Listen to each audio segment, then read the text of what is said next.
الحمد للہ رب العالمین والصلاة والسلام علی سید الانبیاء والمرسلین وعلی آلہ واصحابہ اجمعین،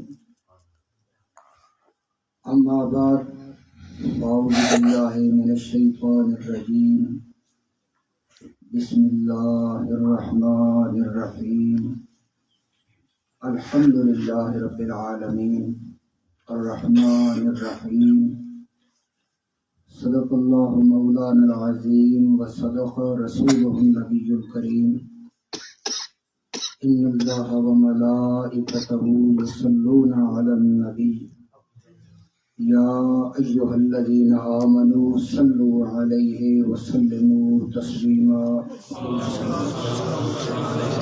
اللهم صل على سيدنا مولانا محمد وعلى آل سيدنا مولانا محمد الصلاة والسلام عليك يا سيدي يا رسول الله وعلى آلك وأصحابك يا حبيب الله والحبيب الذي ترجى شفاعته لكل عول من الأهوال المقتحمين،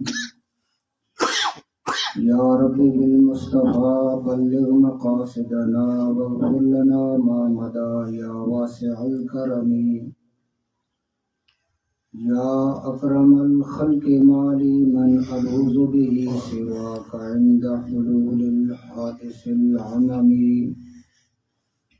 وإن من جودك الدنيا وضرتها ومن علومك علم اللوح والقلم، بلغ العلا بكماله كشف الدجى بجماله حسنت جميع خصاله صلوا عليه وآله، مولاي صل وسلم دائما أبدا على حبيبك خير الخلق كلهم وعلى آله وأصحابه أجمعين۔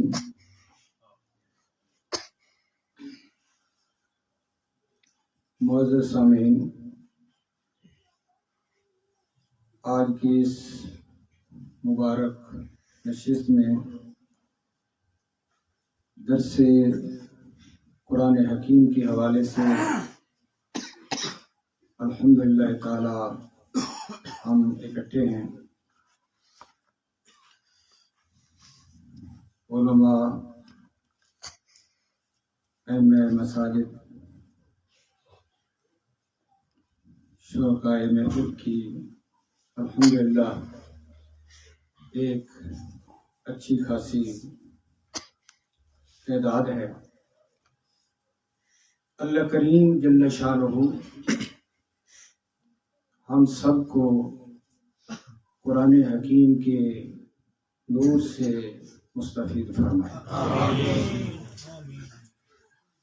یہ دعا کرنی چاہیے۔ جب بھی ہم اس قسم کی مبارک اور علمی اور دینی نشست میں بیٹھیں تو اس میں خاص طور پہ یہ نیت ضروری ہونی چاہیے کہ اللہ پاک جل شانہ ہمیں ایمان کا، قرآن کا، نبی پاک علیہ السلام کے فرمان کا نور نصیب فرمائے، یعنی کہ اپنے آپ کو اللہ پاک جل شانہ کے دربار میں پیش کر دینا اور یہ درخواست دائر کر دینا کہ اے پروردگار عالم، میری ہدایت کے جتنے بھی اسباب ہیں وہ ہمیں میسر فرما، اور اگر خدا نہ خواستہ کسی معاملے میں کسی وجہ سے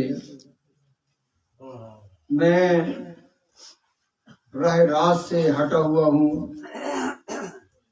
یا ہٹنے کا خطرہ ہے تو اے کریم پروردگار تیری دستگیری شامل حال ہو جائے۔ یعنی کہ طلبگار رہنا، اللہ جل شانہ کے فضل و احسان کا ہر وقت طلبگار رہنا اور اپنے آپ کو اللہ پاک جل شانہ کے سامنے سمجھنا، یہ بہت ضروری بات ہے۔ اور چونکہ یہ نشست درس قرآن کے حوالے سے ہے تو اس متعلق میں کچھ تھوڑا سا عرض کرتا ہوں جو آپ کے ذہنوں کے قریب ہو، کیونکہ جو تفسیر کا معاملہ ہے وہ بہت اعلیٰ ہے، بہت بلند ہے۔ اس کی جو قواعد ہیں، جو اس کی شرائط ہیں، ضوابط ہیں، لا محالہ وہ خالصتاً اہل علم کا معاملہ ہے۔ تاہم کہ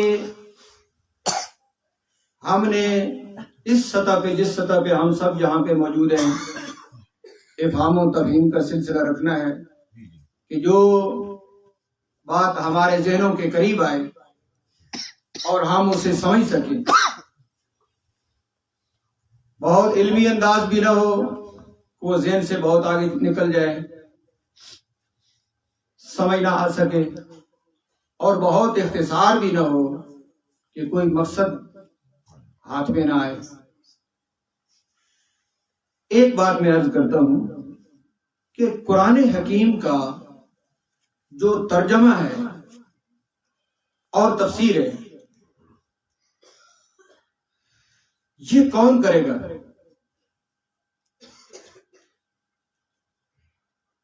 کیا ہر زبان جاننے والا، عربی زبان جاننے والا، کچھ پڑھا لکھا، جس طرح کے مدارس کا ایک نصاب ہے، 8 سال ہے، 10 سال ہے، زیادہ بھی ہوتا ہے، وہ کسی شخص نے پڑھ لیا ہے، کچھ عربی زبان کو وہ سمجھتا ہے، جانتا ہے کہ عربی کا کچھ مفہوم اس کے دماغ میں چلا جاتا ہے، وہ سٹیج پہ ہے، تو کیا ایسا شخص قرآن حکیم کا ترجمہ یا اس کی تفسیر کرنے کا اہل ہے؟ یہ ایک سوال ہے۔ تو مفسرین نے اس کی بڑی وضاحت فرمائی ہے کہ قرآن حکیم کی جو تفسیر ہے اور قرآن حکیم کا جو ترجمہ ہے، یہ ایک خاص منصب پہ آ کے ہوتا ہے۔ اس کا ایک خاص منصب ہے۔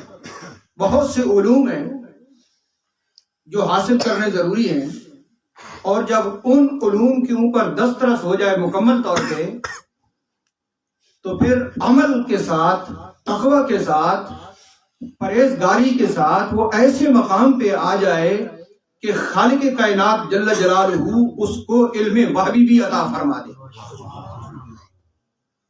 بہت زیادہ تفسیر اس کی مفسرین نے لکھی ہے۔ میں مناسبت سے کوئی ایک آدھ بات آپ کی عرض کرتا ہوں کہ جہاں تک کہ علوم کا معاملہ ہے، ترجمے کے حوالے سے یا تفسیر کے حوالے سے، تو وہ بہت تفصیل طلب ہے کہ اس میں بہت سے علوم ہیں جو ترجمہ کرنے والے کے لیے، تفسیر کرنے والے کے لیے وہ ضروری ہیں۔ جتنے بھی علوم ہیں ان کو یہاں پہ مفسرین نے داخل فرمایا۔ یہ تفسیر روح المعانی میرے ہاتھ میں ہے، انہوں نے سارے علوم کی تفصیل لکھی ہے، لیکن یہاں پہ انہوں نے ارشاد فرمایا کہ جب سارے علم جو اس کے لیے ضروری ہیں، میں اس نشست میں ان تمام کے جو نام ہیں وہ لینا اس لیے مناسب نہیں سمجھتا کہ وہ آپ لوگوں باہر کے وہ علوم اور فنون ہیں، لغت کے اعتبار سے ہیں، فصاحت اور بلاغت کے حساب سے ہیں، مثال کے طور پہ علم صرف ہے، علم نحو ہے، علم معانی ہے، علم بیان ہے، علم بدیع ہے، اصول فقہ ہے، اصول تفسیر ہے، علم لغت ہے. تو یہ ایسے یعنی علوم ہیں. تو ایک میں نے آپ اس کے علاوہ جب یہ سارے علم وہ حاصل کر لے تو ارشاد فرمایا کہ مفسرین نے کہ اس کو علم محبہ وہبی علم بھی ہونا چاہیے. اور وہبی علم کیا ہوتا ہے اس کے متعلق یہاں ارشاد فرماتے ہیں کہ نبی کریم علیہ الصلوۃ والسلام نے ارشاد فرمایا من عمل بما علم اورثہ اللہ علم ما لم یعلم. رسول پاک صلی اللہ تعالی علیہ وسلم نے ارشاد فرمایا کہ جس نے اپنے علم کے اوپر عمل کیا تو اس کے بعد اللہ تعالیٰ اس کو ایسے علم بھی عطا فرما دیتا ہے جو اس نے خود ابھی حاصل نہیں کیے ہوتے. صرف یہ ہے کہ وہ عمل کرتا ہے، اس کے اندر خوف خدا ہوتا ہے، تقوی ہوتا ہے، پرہیزگاری ہوتی ہے. تو اس عمل کے بعد اللہ تعالیٰ اس کو وہ علم عطا فرماتا ہے جو اس نے پڑھا نہیں. بہت سارے درجنوں علوم ہیں اور اس کے بعد اخیر میں جا کے یہ ارشاد فرمایا. اور یہ صرف رول معنی میں نہیں، بہت سے مفسرین نے سب نے مفسر کے لیے اور جو ترجمہ کرنے والا ہے اس کے لیے یہ شاید لکھی. اللہ والا آپ سمجھتے ہیں کہ ہر فیلڈ میں، ہر میدان میں جو بھی ہوگا اس کے قواعد ہوں گے. دیکھیے جو ڈاکٹر بنتا ہے اس کے قواعد نہیں، ایسی کیوں ڈاکٹر بن جائے گا. جو انجینئر بنے گا اس کے قواعد نہیں. تو کسی بھی شعبے کو دیکھ لیں آپ، دنیا کے کسی بھی شعبے کو دیکھ لیں، جس شعبے میں وہ جائے گا اس کے قواعد ہیں. جب تک کہ وہ قواعد اس کے مکمل نہیں ہوں گے وہ اس کا حل نہیں ہوگا. یہ میڈیکل سٹور لوگ چلاتے ہیں، دوائیاں رکھتے ہیں، ان کو سارا دوائیوں کے نام یاد ہوتے ہیں.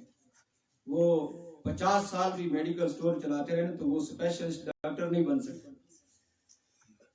کیونکہ ان کے وہ جو قواعد ہیں وہ پورے نہیں ہیں. انہوں نے مکمل وہ علم حاصل نہیں کیا، بس وہ جو ہے وہ ہے، اس سے آگے وہ کچھ بھی نہیں. اگر وہ کوئی ایسا اقدام کرتے ہیں تو مجرم قرار پائیں گے. تو آسانی کے ساتھ یہ بات ہم سمجھ سکتے ہیں کہ جب دنیا کے ہر شعبے کے قواعد ہیں تو کیا علم دین کے قواعد نہیں ہیں؟ اور جس نے دین اسلام کی تبلیغ کرنی ہے اس کے قواعد نہیں ہیں؟ جس نے قرآن حکیم کا ترجمہ کرنا ہے اور تفسیر کرنی ہے اس کے قواعد نہیں ہیں؟ بہت زیادہ قواعد ہیں اس کے لیے. یہی تو وجہ ہے کہ ہر شخص قرآن حکیم کا ترجمہ نہیں کر سکتا. اور آپ دیکھیں جو لوگ عربی جانتے ہیں، عرب کو لے لیں، جن کی مادری زبان ہے، ان کی مادری زبان ہے اور اس میں قرآن حکیم ہے اور نبی پاک علیہ السلام کی احادیث ہیں، ارشادات عالیہ ہیں. تو کیا سارے عرب عالم بن گئے کہ ان کی اپنی زبان جو ہے وہ قرآن پڑھتے ہیں تو ان کو ترجمہ نہیں آتا؟ تو کیا وہ عالم بن گئے؟ حدیث پڑھ کر وہ عالم بن گئے؟ ہرگز نہیں. کوئی شخص یہ ثابت نہیں کر سکتا کہ ہر عرب جو ہے وہ عالم ہے، بلکہ وہی ہوگا کہ جس نے علم حاصل کیا ہوگا، اگرچہ اس کی زبان یہی ہے. تو عرب کے جن کی مادری زبان عربی ہے وہ قرآن حکیم پڑھ کے عالم نہیں بنتے. اور اگر ہمارے اجمی پاکستان ہندوستان کے اندر کوئی شخص ایم اے عربی کر لے یا یہ لینگویج کورس ہوتے ہیں، عربی زبان کو جان لے، بہت سی کتابیں پڑھ لے اور وہ قرآن حکیم جب پڑھے تو اس کو اس کا ترجمہ بھی آتا ہو، یعنی اس لفظ کا کیا معنی ہے، تو کیا وہ ترجمہ کر لے گا؟ قرآن حکیم کی تفسیر کر لے گا کہ اس کو ترجمہ آتا ہے؟ ہرگز نہیں. کیوں کہ اس کے لیے بہت زیادہ قواعد ہیں اور بھی علوم ہیں. عربی کے علاوہ اور بھی علوم اور فنون ہیں، وہ بھی آئیں گے. اور پھر وہ جو میں نے عرض کیا کہ وہ تقوی اور پرہیزگاری کی وجہ سے اللہ پاک اس کے دل کو روشن کر دے گا اور علم وحی اس کے پاس ہوگا، پھر وہ قلم اٹھائے گا. اب میں نے یہ اتنی بات کیوں کی؟ ہم تو اس درجے پہ نہیں ہیں. یہ بات میں نے کیوں کی؟ یہ اس لیے کی میں نے بات کہ ترجمے کے لیے، قرآن حکیم کی تفسیر کے لیے ہمیں رجوع کرنا پڑے گا ان کی طرف کہ جن کو اللہ نے یہ منصب عطا فرمایا ہے، وہ یہ مفسر ہے قرآن حکیم کے۔ یہ علامہ اسماعیل حقی ہیں، علامہ سید محمود آلوسی ہیں، بہت سے درجنوں مفسر ہیں جنہوں نے قرآن حکیم کی تفسیریں لکھی ہیں، عربی کے اندر لکھی ہیں اور مختلف زبانوں کے اندر لکھی ہیں، جن کو اللہ نے یہ مقام عطا فرمایا تھا۔ انشاءاللہ تعالی کسی نہ کسی وقت میں ایسی باتیں آپ کو بتاتا رہوں گا کہ ان مفسرین کو کون سے معاملے سامنے پیش آئے اور کس وقت انہوں نے تفسیر کو شروع کیا، کیسے اللہ پاک نے ان کو وہ علم عطا فرمایا کہ ان کا دل روشن ہو گیا، اور رب العالمین جل شانہ کی طرف سے جب وہ اس مقام اور منصب پہ آئے تو انہوں نے قرآن کی تفسیر لکھی۔ اس بات کے بعد میں یہ عرض کرتا ہوں کہ ہمارا یہ منصب نہیں ہے کہ ہم قرآن کی تفسیر کر سکیں یا اس کا ترجمہ کر سکیں۔ ہاں، جن کا منصب ہے اور انہوں نے ترجمہ کیا اور تفسیر کی، ہمیں ان کے پیچھے چلنا چاہیے، ہمیں ان کے پیچھے چلنا چاہیے۔ اور پھر وہ سلسلہ کوئی ایسا نہیں ہے بلکہ وہ جڑا ہوا ہے آج سے لے کر زمانہ رسالت مآب صلی اللہ تعالی علیہ وسلم، یعنی کہ جو تفسیر ہے، آج جو بندہ تفسیر پیش کرے گا قرآن حکیم کی تو لامالہ وہ خود تو مفسر ہے نہیں، خود تو وہ مفسر نہیں ہے، تو وہ رجوع کرے گا مفسر کی طرف اور اس کی تفسیر کو بیان کرے گا ہمارے سامنے۔ اور جب ہم تفسیر کو بیان کریں گے تو اس کو بیان کرنے کا بھی ایک مقام ہے۔ اب ہر شخص تفسیر بھی نہیں بیان کر سکتا۔ میں آپ کو ایک دلچسپ بات بتاتا ہوں، آپ کی توجہ ذرا حاضر ہو جائے گی۔ حدیث شریف کتنا ایک اچھا ذخیرہ ہے، حدیث شریف، اور آج کل تو آپ سمجھتے ہیں کہ بہت سی زبانوں میں اس کے ترجمے بھی ہو گئے، خاص طور پہ ہم اردو کو سمجھتے ہیں تو اردو زبان میں حدیث کی ہر کتاب مل جاتی ہے، تفسیریں بھی اردو میں آ گئی۔ اور یہ بھی آپ کو پتا ہونا چاہیے کہ اصل جو تفسیریں ہیں وہ عربی زبان میں یا فارسی میں اصل تفسیر ہے۔ اس دور میں ہمیں جو اردو کی تفسیر نظر آئے گی وہ اصل نہیں، وہ مفسر نہیں ہے، وہ کسی مفسر کے مترجم ہے۔ اردو میں تفسیریں ہیں نا اس وقت جتنی بھی، الا ماشاءاللہ، وہ اکثر و بیشتر تفاسیر کے آگے ترجمے ہیں اور انتخاب ہے، کوئی بات کسی مفسر سے لے لی، کوئی وضاحت کسی مفسر سے لے لی اور یہ کہا کہ یہ علامہ راضی نے لکھا ہے، یہ علامہ روح المانی نے لکھا ہے، یہ اسماعیل حقی نے لکھا ہے، یہ فلاں تفسیر میں ہے، اس طرح کر کے وہ لکھتے ہیں۔ اس دور میں جو لکھتے ہیں تو اصل جو مفسر ہیں جن کو اللہ نے جو منصب عطا فرمایا اس سے وہ استفادہ کرتے ہیں، اور ٹھیک بات ہے، بالکل جو اس مقام پہ ہے کہ ان سے استفادہ کر سکتا ہے وہ ٹھیک بات ہے، وہ اردو میں پھر لکھ کے وہ ہمارے سامنے رکھتے ہیں اور ہم وہ جو اس دور کے جو اہل علم ہیں وہ اس سے استفادہ کر کے آگے عوام تک اس بات کو پہنچا دیتے ہیں۔ وہ بات جو میں عرض کرنے لگا ہوں کہ حدیث شریف ہے، کتنا اچھا نورانی علم ہے حدیث شریف، لیکن فقہا نے ایک بات لکھی ہے کہ حدیث ہر بندہ نہ پڑھے، تو آپ پریشان ہو جاؤ گے کہ یہ بڑی عجیب بات ہے بھی، حدیث ہر بندہ نہ پڑھے، تو اس کا کیا مطلب ہے؟ پڑھیں، لیکن جو مسائل کا جہاں تک تعلق ہے کہ جن احادیث میں وہ بڑے فقہی مسائل ہوتے ہیں، وہ کوئی حدیث پڑھ کے کوئی فیصلہ نہ کرے حتمی کہ میرے گھر میں بخاری شریف پڑھی ہوئی ہے اردو میں تو میں نے پڑھی ہے تو استاد جی اس میں تو یہ لکھا ہوا ہے بخاری شریف میں، تو آپ کیا کہتے ہو اس کے متعلق؟ تو لامالو وہ ایسی بات ہوگی جو اس کی سمجھ سے بالاتر ہے۔ تو ایک طرف حدیث شریف ہوگی، ایک طرف بخاری شریف کا اتنا بڑا نام ہوگا، تو اب جو امام صاحب ہیں ان کا جو بھی منصب ہے ممکن ہے وہ پریشان ہو جائیں کہ ہمارا مقتدی تو یہ کہتا ہے کہ میں نے حدیث پڑھی ہے، استاد جی تو حدیث میں یہ بات لکھی ہوئی ہے تو آپ کیا کہتے ہو اس کے متعلق؟ تو لامالہ پھر خاموشی ہو جائے گی یا پریشانی ہو جائے گی۔ اس مقام پہ فقہا نے لکھا ہے کہ حدیث بھی بیان کرے تو فقیہ بیان کرے، عام بندہ حدیث کو نہیں سمجھ سکتا۔ اور جو میں نے تمہید بنائی ہے اگر اس کے ذیل میں دیکھیں کہ عام بندہ اگر قرآن کی تفسیر نہیں کر سکتا تو عام بندہ حدیث کیسے سمجھ سکتا ہے؟ اس بات کو آپ نے اپنے دماغ کے حوالے کرنا ہے کہ اگر وہ فضائل ہیں اور ثواب والی باتیں ہیں حدیث میں، مثال کے طور پر حدیث میں ہے کہ تم مسجد میں جاتے ہو تو پہلے دائیں قدم اندر رکھو اور یہ دعا پڑھو، تو ایک آسان بات ہے، آپ عام ہے۔ لیکن اگر حدیث میں کوئی نماز کا مسئلہ ہے، کوئی حج کا مسئلہ ہے، کوئی زکوٰۃ کا مسئلہ ہے، تو لاملا آپ کہیں کہ ہم تو کچھ اور سنتے رہے لیکن حدیث تو کچھ اور کہتی ہے۔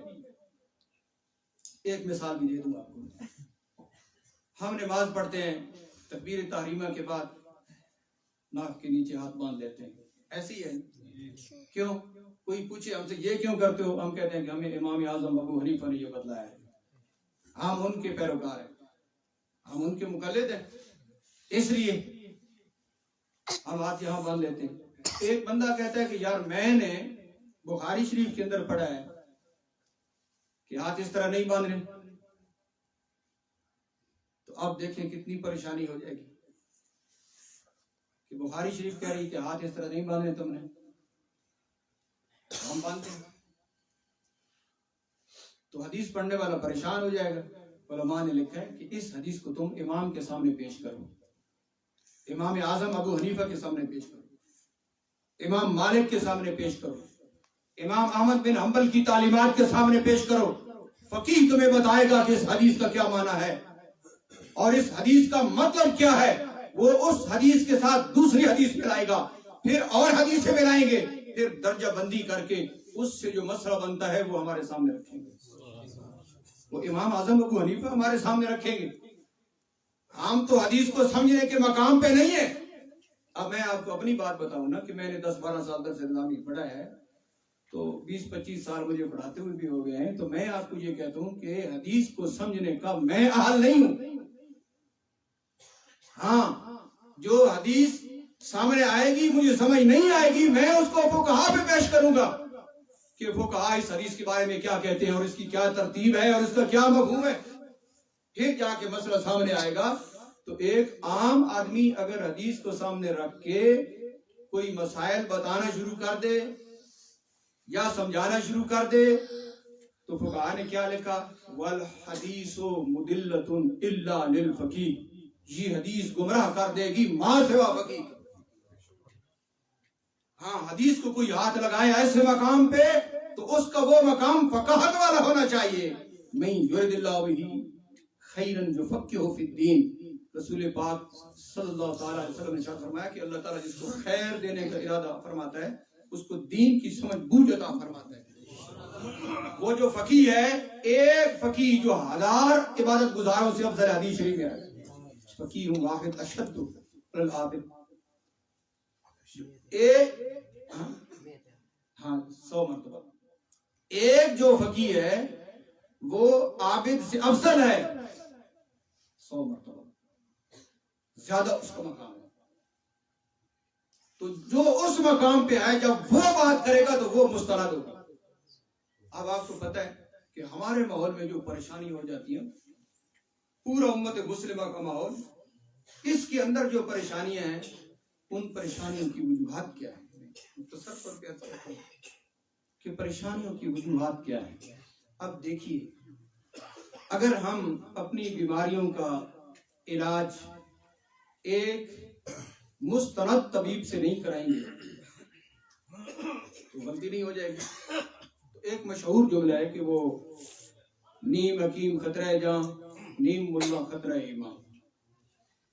جب اپنی بیماریوں کا علاج ہم ایسے لوگوں سے کرائیں گے کہ جو مستند نہیں ہے تو لامالا ہماری صحت خطرے میں پڑ جائے گی۔ دین کے معاملات کا علاج اگر ہم علماء کے سامنے پیش نہیں کریں گے تو دین کے معاملات خطرے میں پڑ جائیں گے۔ اب علماء سے کون مراد ہے؟ ہم تو نہیں، علماء سے وہ مراد ہیں جن کے متعلق رسول پاک صلی اللہ علیہ وسلم نے ارشاد فرمایا، ان العلماء ورثۃ الانبیاء، کتنا بڑا یہ مقام ہے کہ علماء نبیوں کے وارث ہیں، جو نبیوں کے وارث ہیں، جن کو اللہ نے ظاہری علوم بھی عطا فرمائے اور باطنی علوم بھی عطا فرمائے، اور ان کو اللہ نے خاص قوت قدسی عطا فرمائی۔ پتہ ہے آپ کو کہ جو وارث ہیں انبیاء کرام کے، اللہ پاک نے ان کو خاص قوت قدسی عطا فرمائی۔ بندہ حیران ہو جاتا ہے کہ اتنے علوم اتنی عمر میں انہوں نے کیسے پڑھے۔ اب ہم جب اسلاف کا تذکرہ پڑھتے ہیں، ان کی ذہانت، ان کی یاداشتیں، ان کے حافظے، تو حیران ہو جاتے ہیں، لیکن بات یہ ہے کہ اللہ نے ان کو نبی کا وارث بنایا ہے، تو ایسی صلاحیت بھی اس کے اندر رکھ دی۔ تو جب ہم دین کے معاملات ان کے حوالے کریں گے کہ جو نبی کے وارث ہیں علوم کے، جن کے پاس وہ وراثت ہے۔ پتہ ہے نا آپ کو کہ ایک دفعہ حضرت ابو ہریرہ رضی اللہ تعالیٰ عنہ بازار میں گئے اور وہاں سارے لوگ اپنے معاملات کے اندر مصروف تھے، تو آپ نے ارشاد فرمایا کہ بھئی نبی کی وراثت تقسیم ہو رہی ہے اور تم یہاں۔ آپ نے ایک ویسے بات کی تو اس ظاہری لفظوں کو لے کے جو وہاں پہ لوگ تھے وہ سارے آ گئے۔ بھائی آپ نے ارشاد فرمایا کہ یہاں وراثت تقسیم ہو رہی، جب وہاں پر آئے تو علم دین کے معاملات جو ہے وہ پڑھائے جا رہے تھے، دین پڑھا جا رہا تھا، دین پڑھایا جا رہا تھا، قال اللہ قال رسول تھا۔ تو لوگوں نے کہا ابو ہریرہ تم نے تو کہا کہ وراثت تقسیم ہو رہی ہے، تو آپ نے فرمایا میں سمجھانا چاہتا ہوں تمہیں کہ نبی کی وراثت کوئی مال و زر نہیں ہوتا، نبی کی وراثت یہ علم ہے۔ اب جس کے پاس جتنا ہے یقیناً وہی ہے، لیکن ایک منصب کے حوالے سے کہ جو اصل میں جس کے اوپر یہ لفظ آتا ہے نا کہ قرآن حکیم میں ایک یہ حدیث شریف کا جو میں نے عرض کیا نا کہ ان العلماء ورثۃ الانبیاء۔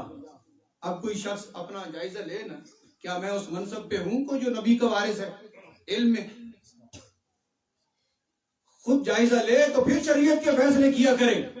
تو اب جو اس منصب پہ ہیں، ہمارا حق بنتا ہے کہ ہم دین کے شریعت کے معاملات کو ان کے حوالے کریں اور ہم پوچھیں کہ اے امام آپ بتاؤ، وہ امام اعظم ابو حنیفہ بتائیں اور وہ اس لیول کے لوگ ہمیں بتائیں اور ہم ان کی تفسیروں کی طرف رجوع کریں، ہم ان کے مسائل کی طرف کتب فقہ کی طرف رجوع کریں، ہم فقہا کی طرف جائیں، ہم جو ہے نا وہ امام شامی کی طرف جائیں، اور ہم جو ہے نا وہ فتاوی جو ہیں ان کے فقہا کے قاضی خان کی طرف جائیں، فتاوی عالمگیری کی طرف جائیں اور ان کو دیکھیں کہ وہ فقہا کیا کہتے ہیں، اور پھر ہم مفسرین کی طرف جائیں اور محدثین کی طرف جائیں، ان کی طرف ہم رجوع کریں کہ وہ بتائیں گے کہ یہ چیز کیا ہے۔ ہمارے ہاں المیہ یہ ہے کہ ایک عام آدمی بیٹھ کے دین کے مسائل کے اوپر تبصرہ شروع کر رہتا ہے اور کہتا ہے کہ میرا خیال یہ ہے، میرا ذہن یہ ہے کہ اس طرح ہونا چاہیے، میرا خیال یہ۔ تو کبھی اس طرح تو نہیں کیا کہ اپنا کوئی عزیز بیمار ہو تو کہیں یار میرا خیال یہ ہے، بائی پاس کرنا ہے تو خود ہی کر لیتے ہیں، چھری وغیرہ بھی پڑی ہے ٹانکے لگا لیں گے تو کوئی بات نہیں ہے، یہ اتنا اسلام آباد اور اتنے خرچے کیا کرنے ہیں یار، وہ دل کا کوئی بال بند ہوگا، کوئی سوئی کے ساتھ سراغ کر ہی لیں گے، کوئی ایسا کرتا ہے؟ پتہ ہے آپ کو کہ دین کا معاملہ اس سے بھی باریک ہے۔ جہاں خود کیوں کرتے ہیں فیصلے، دین کا آپریشن خود کیوں کرتے ہیں اور بڑوں کے حوالے کیوں نہیں کیا جاتا؟ بات اس وقت دین کی نکھر کے سامنے آ جائے گی کہ جب اسلاف ائمہ دین کے جو فیصلے ہیں وہ ہمارے سامنے آئیں اور مفسرین کی تفسیریں ہمارے سامنے آئیں، اور جس کو آپ کہتے ہیں نا کہ جمہور کا فیصلہ اور اجماع، جس کے اوپر امت کا اجماع ہو۔ اور میں ایک اور پرلطف بات بتاؤں گا کہ خیر القرون میں بھی صحابہ کرام رضوان اللہ علیہ مجمعین کے دور کے اندر بھی جو خیر القرون ہے، نبی پاک علیہ الصلوۃ والسلام نے جس کو اچھا اور مبارک دور فرمایا،